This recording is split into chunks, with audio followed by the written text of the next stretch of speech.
بدل 3 السبت المقبل مقابل إدخال مئات البيوت المتنقلة لغزة، فيما أفادت هيئة البث الإسرائيلية بأن إسرائيل تستعد لاستلام سام محمد الضيف وعدد من قادتها العسكريين الكبار، وأكدت في بيان الاحتلال الإسرائيلي عملياتها على مدينة جنين ومخيمها are victims of that regime and there can never be a nuclear Iran. هي بأن جثمان الأسير الشيري بيبس لا يتطابق مع اختبار الحمض النووي DNA. وقالت حماس في بيان إنها تلقت من الوسطاء ادعاءات ومزاعم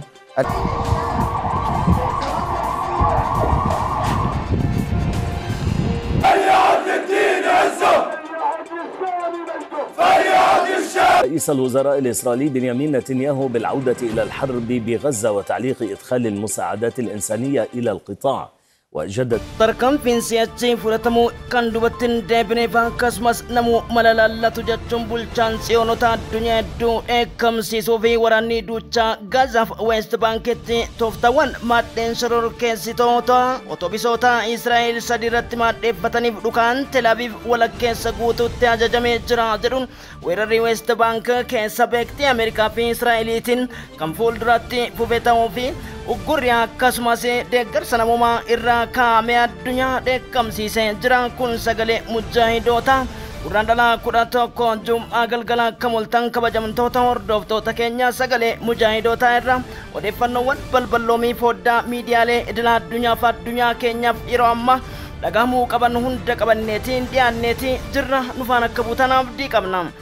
Waraanni guddaan baha gidduu galeessaa keessaa kan Iraanii fi إسرائيل أمريكا جدت ديمو دبلوماسيين بيوتا غمتا عربا إمريت كواتر دبلتي غرتارين آيات الله علي الكاميني وجين تاسبامي ملكي دبلوماسي تيف كرا ساكوسي دبين إسرائيل في أمريكا جدو دغامتمو لف جلي جرمتن عليلا دوچا كونكولاتا باسي Magaalaa Israa'el Tel Aviv irratti fudhatamin balaan guddaan dhaqqabe waraanni guddaan lubbuu Filisteemota calaasuuf dorgommiin qabu jedhames labsamuun dhagame Tel Aviv guyyaa gaddaa jette.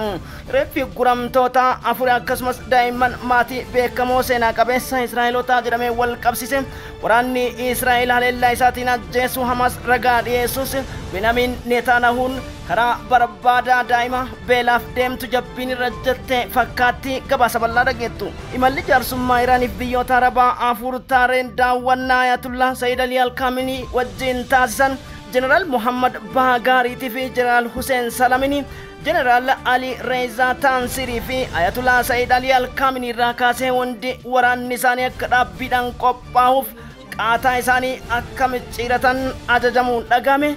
Naasuun guddaan teekinooloojii haarawaa xiyyaarota Ameerikaatiif akkasumas haleellawwan Israa'eliin fudhatamu bakkatti dhaabuu danda'u yeroo jalqabaatiif Iraanonni addunyaa beeksisanii foddaan miidiyaalee idil addunyaa breaking news sodaameetiin galaalchuu irratti argama. Galaalcha bal'aa dhageettu. Waraanni Iraan teekinooloojiin hamileen Ameerikaa fi Israa'el bakkatti hambisu jedhame kana irraa wal qabsiisu Pentagon ifa kan baafteef miidiyaaleen idil addunyaa maal jechaa jiru. Bulchiinsi Baayiden dhamaasee gowwoomsuun akkasumas baajata guddaa qabeenya Ameerikaanota hidhimsuun Zeleniskiin komeediidha malee pirezidaantii Yukreen jechuudhaaf afaan guutee dubbachuun danda'u jedhe. Pirezidaant Trump waraanni Raashiyaa haleellaa guddaa gamtaa Awurooppaaf neetoo miskiinesse kutaawwan beekamaa akka Taartus Balodiskoovii fi Kerkev irratti fudhateen haleellawwan murtoo gurguddaa Trump torka keessaa qaba jechisiiseef Moskoon fuulduratti imala jiraachuuf oduulee keenya gaggabaaboon waraanni Libaanos Hizbollaa fi Israa'el gidduutti kifarkii lafaa Shaab irratti dhohuun dhaqame ibsa biyyoota lameenii kan dhageettan ta'a. Gama biraatiin waraanni Israa'el Ameerikaa dacheewwan Sooriyaa irratti taasisan tokkummaa gamtaa uumuun isaanii Sooriyaa dheekkamsiisuu bira darbee murtoowwan biraatiif kan wal qarqabe ta'uun dhaqame. Tokkummaa murtoo liigii Arabaa ilaalchise Gaazaa abadan jedhan Masriif Israa'el gara waraanatti seenuun qaama balballoo miti. Imalli haleellaa galoo galaana diimaa kaleessa eegale har'asitti fufe ansaarota Yemanirraa humni waraana Harawaa Birgeedii mujaahidoota Aljaziiraan isingaa akkamitti Sooriyaa keessatti waraanni Hamas 8,000 leenjiidhaaf eebbifames addunyaadhaafuu raajii jedhamee jira.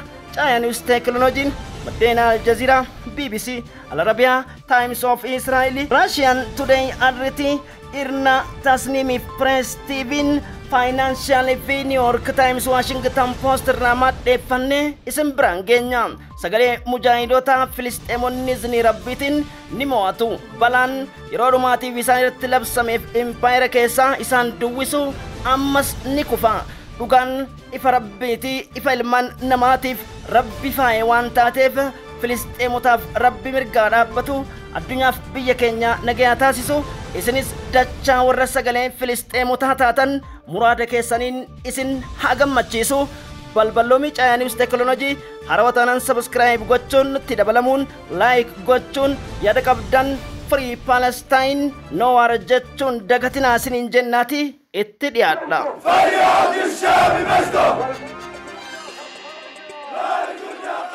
Indescribable pain. 4-year-old Ariel Bibas, his baby brother, 1-year-old Kfir. News today, Israel says it has not received the body of hostage Shiri Bibas from Hamas. Instead,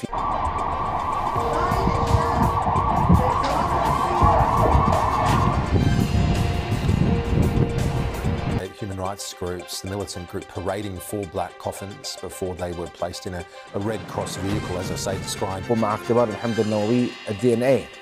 وقالت حماس في بيان إنها تلقت من الوسطاء ادعاءات ومزاعم الاحتلال. As music blares, Hamas fighters carry the coffins of 4 dead Israeli hostages, 2 of them children, the youngest to have been abducted on October. Waraana giddu galeessa golabuudhaaf yaaliiwwan araara marsaa boqonnaatti aanu eegaluuf jedhamee gurri addunyaa hundi yerootti shororkaa murtoo Trump ifa akkasumas murtoo warra dhiyaaf Israa'elitti mirqaansiserraa duubatti deebuun murtiin biyyoota liigii Arabaa Filisxeem cinaa dhaabbatetti dubbin walakkeessa dhoo'insa konkolaataawwan baasii Tel Aviv irratti taa'ee fi Beetiyam kutaan industrii jedhamuuf baasiiwwan hedduun dhoohuudhaan yoo dhiqaate miidhaa yeroodhaaf poolisiin biyyattii ibsu baatusi baasiiwwan gurguddoo Israa'elif magaalota hedduutti fanjiin sa'aatiif akkasumas hidha sursugaa sakandiiwwaniitiin rimootiin dhoo'amu shororkeessitootaan Filisxeemitiin qophaa'ee jechuun afaan balleeffataa fi West Bank Jenin Tulkaarimiif saba Samariyaa fi Jiwiidota qoomsiisuudhaaf tooftaawwan gurguddootti fayyadamuuf qabeenya qisaasanii dachi Filisxeemota lubbuu qisaasuuf kan muratan ta'uudha. Marwaan bishaaraadhaan gadda gabaasa isiniif gochuun ni yaadatama. Dubbittiin kaleessa galgala dhagahamtes shimbeetis ta'ee Muusaad olola kijibaa ta'uudha. Harkaa kuffisuutti jiran Benyamin Netanyahuun humni nu dhaabuun jiru si'achi magaalonni keenya dhoo'insa gurguddoon guutamanii maadheen shororkeessitoota Iraan durduubbee jirtu Hamas West Bankitti Jeninii fi akkasumas Birgeediyal Qudduusiin shororkeessitoota Palestiinii fi Afgaanistaan Talabaan irra Israa'eloota dachiin buqqisuuf jedhaniin kan qiddeessan akka fiilmii tiraajidii fakkaatu foddaa miidiyaatiin gadi ba'uun Kuramtoonni keenya harkamas jiran jedhan reeffi keessattuu daa'imman tokko maatii guutuu seenaa qabeessaa jechuun guyyaa gaddaa lamsuun isaa oduuf dubbii barbaadaa akka ta'ee fi mi'eeffata dubbii qofa osoo hin ta'in murtoon Tiraamp kun cimeetiin Filisxeemota Gaazaa keessaa dhidhimsuun lubbuun reeffa dachaa akka harca'uudhaaf kan kutate ta'uu fi qoorni guddaan shoorri Mark Rubio ministeera Dameelaaf State Department Secretary America duraan osoo Filisxeemotan dubbisin Israa'eloota qofa dubbise yeroo qeeqa gurguddoo paartiiwwan dimokiraasiyaa Abba Joon Baayidaniin hoogganaman itti kaasaa jiruuf addunyaan taajabbii kaameraa fi keessa galfattee jirtutti filmii fakkaata jechuun dhagahame. Mustafa Bargooti miseensi paartii Faataa Filisxeemota West Bank bulchiinsa Mahmuud Abbaas akka jedhetti adeemsi ofii waa kalaqaniitiin diraamaa ittiin dachii Filisxeemota dhuunfatan akka ta'e ifa galaadha. West Bankitti weeraraaf haleellaan gurguddaan torbee kanaaf yoo xiqqaate lubbuuwwan Filisxeemota 189 ajjeesuu miidiyaaleen idil addunyaa gabaasan. Walwaraansa ganama kana Tulkaarim gara kibba bahaatti har'aa fudhatame yoo xiqqaate Birgeediin Jenin loltoota Israa'el sadii kana ajjeeseef sibiilotni 2 madaan wal qabsise. Haleellaan xiyyaara waaree booda deemu waafaan televezyiiniin gabaase. Wantoota Hamaasiif Israa'el gidduutti taas keessaa fuurreeffaan wal qabate haleellaa akkuma dhaabbanni fannoof miseensonni koree leejitimentii bakka sanii socho'anitti kibba kaaninuusiif akkasumas akkasumas Raafaa irratti fudhateen haleellawwan gurguddaa galgala kana sitti jiraachuu Koreen dhaabbii araaraa yookiin waliigaltee dhukaasa dhaabuu himeeti jira. Boqonnaa lammaffaaf jila addaa kan Kaayirootti ergite Israa'el diigamee jira. Kanaan booda Gaazaa qulqulleessuuf haleellaa eegalaa jechuun ajaja sarara qal'aatiin Benyamin Netanyahuun kenne mormii gurguddaa dhageessisu itti fufu Al Jazeeraan gabaasee jira. إلى لبنان حيث قالت وزارة الصحة اللبنانية إن شخصين استشهدا وأصيب 5 آخرون بجروح بينهم طفلان في غارة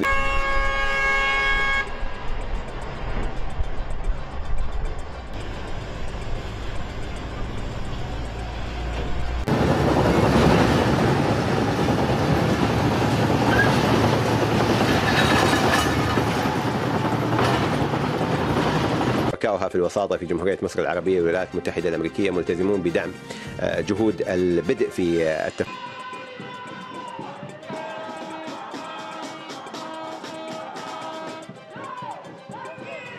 انتشرت في 11 بلدة بالقطاعين الشرقي والأوسط في جنوب لبنان بالتنسيق مع لجنة الإشراف على وقف إطلاق. أجرى وزير الدفاع الإسرائيلي إسرائيل كاتس نقاشا حول موضوع تهجير الفلسطينيين من قطاع غزة. Is now rocked by Israel day and night. Here, Israel targeted what an official said was a meeting of Hezbollah leaders. In southern Lebanon, Israel is trying to carve out a buffer zone. حماس على لسان خليل الحية مستعدة لإكمال المرحلة. جديد لدي. نعم الجديد هو عندما تحدثنا مع أحد قادة الليلة ومعنا الآن من أم الفحم الصحفي أنس موسى. أهلا بك. غازا دونفتشودان فلسطيموتا بيوتا لتي غودان سيفنان لبو وريغمك أكالي فكسمس إمامتا أمريكا في وراليتا رتي خداف دانكا كانتان بولچينسي دونان ترامب مس باناما أكسمس غرينلاند غازا رت جنو قبني رددبون كارتا وانا أكسمس ديزاين الدداباسون بوتي قبنياك إلم مسكفا اتوباسوف قباو إساني رو دفنان بيفي وليقلتين دوكاس رابو بقنا لما فاتي بدر بجلا دا إسرائيل غرا كايرو ترغتاسين ولتي كارفنا لولتوتا إسرائيل في مصر دانغا رافرت تجروف شكلا غرغدا غموجي سين جرمو كيستي مصرين تايسا جرتو إسرائيل كان شرور كيسي تاودا نيوز ويك في فاينانشال تايمز نيويورك تايمز رو غباسا جرانيتي ترم وغرام توتا مرسا تمرا كان غوتمتي دوچا غدي إيسوف حماس ريف صندوقا إسرائيل تاتي هيتاچو فيرو جدتي إسرائيل غويا غداماتي سينا قبيس جچون لبو تكتي اكا دايمن دي الدنيا رتي نرغمنتي روسان داريساني في فلسطيموتا كوما ديبوتاتي لكامن harcaaf caccaba gamoowwan Gaazaa keessatti jiran hagam takka isaan gatii kennuu akka dhabaniif garjabina isaanii kan addunyaatti akeeke ta'us xiinxaltoonni dubbachuu irratti jiran.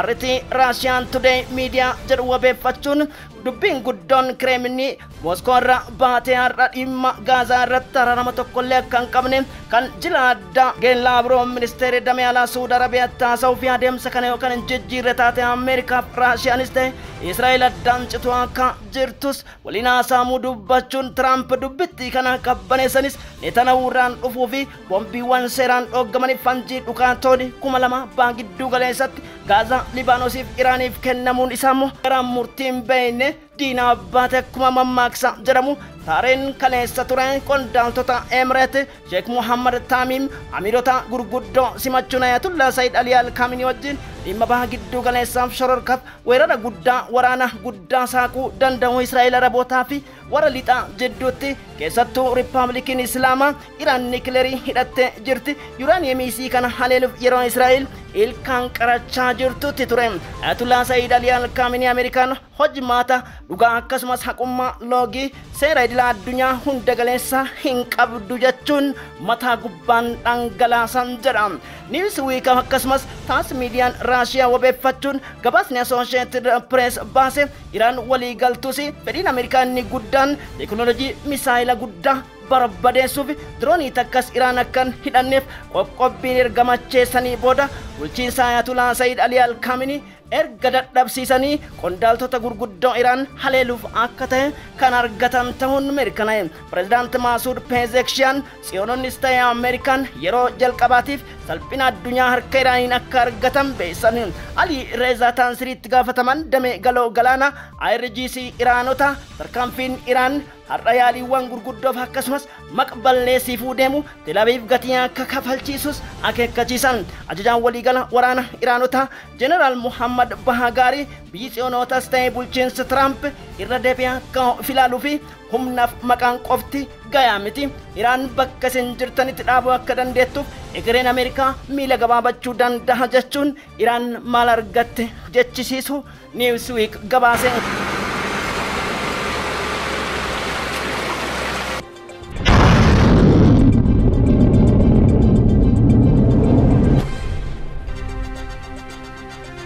Ayatollah Khamenei insisting using nuclear weapons is religiously forbidden. And Iran's always insisted its nuclear program. Iran has always insisted its nuclear program exists for peaceful purposes, but now its military has warned that stance. Iran is...